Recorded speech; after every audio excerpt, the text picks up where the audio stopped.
Suspects. In 2007, The Guardian wrote that over 2,500 people have been brought up as a possible Zodiac suspect, and at least a half-dozen names were credible. The SFPD had investigated an estimated 2,500 suspects by 2009. Richard Grinnell, who runs the website Zodiac Ciphers, said in 2022 that there are probably 50 or 100 suspects named every year. Arthur Lee Allen. Background.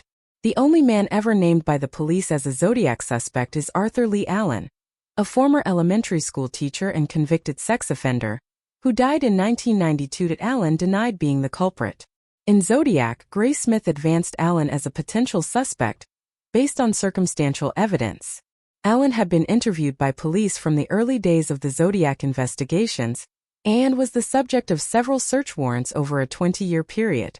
In 2007, Gray Smith noted that several detectives described Allen as the most likely suspect. 181 in 2010, Dave Toschi stated that all the evidence against Allen ultimately turned out to be negative. Allen entered the United States Navy in 1951 and served until his honorable discharge in 1959. During his time in the Navy, he served mostly in the reserves but spent some time on active duty. He served on multiple submarines and earned the China Service Medal for his service in Southeast Asia. In 1958, Allen faced a special court-martial at Treasure Island for bringing a loaded .45 automatic pistol onto the naval base. He was found not guilty. Allen lived in Vallejo and worked minutes away from where Zodiac victim Darlene Ferrin lived and from where one of the killings took place. Jack Mulinox of the Vallejo Police Department wrote that Allen had been fired from his teaching job in March 1968 after allegations of sexual misconduct with students. He was generally well regarded by those who knew him, but he was also described as fixated on young children and angry at women. Earl Van Best Jr.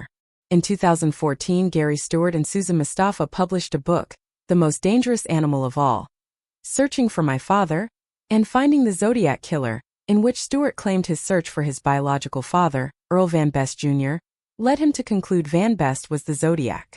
Stewart based his theory on circumstantial evidence, including a police sketch resembling Van Best, partial fingerprint and handwriting matches, encrypted messages in Zodiac letters, and partial DNA connections.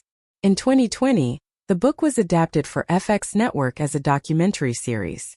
To validate Stewart's claims, the producers enlisted private investigator Zach Fetchheimer, who uncovered that Stewart had manipulated a police report and traced Van Best Jr.'s presence in Europe during the Zodiac's activities. Additionally, experts discredited the DNA analysis and the handwriting and fingerprint matches. The producers chose to withhold their findings until near the end of the year-long production to minimize their impact on both the series and Stewart. 6 months after production, director Keith Davidson stated that he thought Stewart's father was not the Zodiac, while executive producer Ross Dinerstein remained uncertain about Van Best Jr.'s potential involvement. Gary Francis Post. In 2021, the Casebreakers, an independent group made up of around 40 former law enforcement officials, academics, journalists, and former military intelligence workers, said they had identified a man who died in 2018, Gary Francis Post, as the Zodiac Killer, also stating he murdered Sherry Jo Bates. The FBI stated that the case remained open, and that there was no new information to report. Local law enforcement expressed skepticism regarding the team's findings.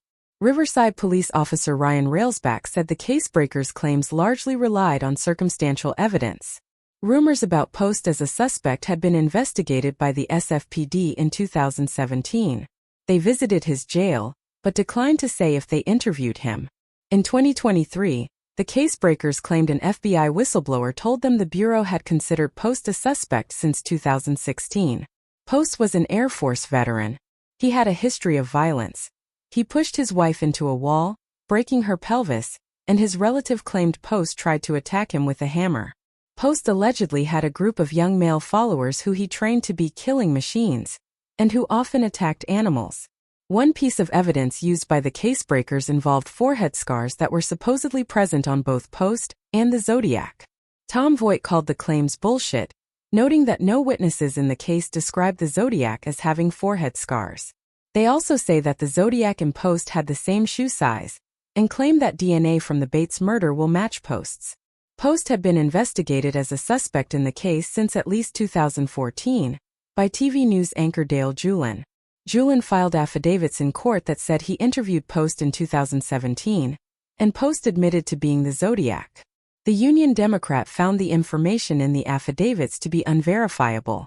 Julin also claimed he used supposed anagrams found in the Zodiac's letters, the 13-hole punch card, Halloween card, and the peek through the pines card, to find the tree where Post, as the Zodiac, hanged on a lass. Julin solved for the codes contained Post's name and gave the coordinates of a specific pine tree in a section of Zephyr Cove RV Park and Campground near U.S. Highway 50. The tree in question had been gouged at the base. The casebreakers partially based their research on Julin's book on the subject, Catching Zodiac, which was released in 2024.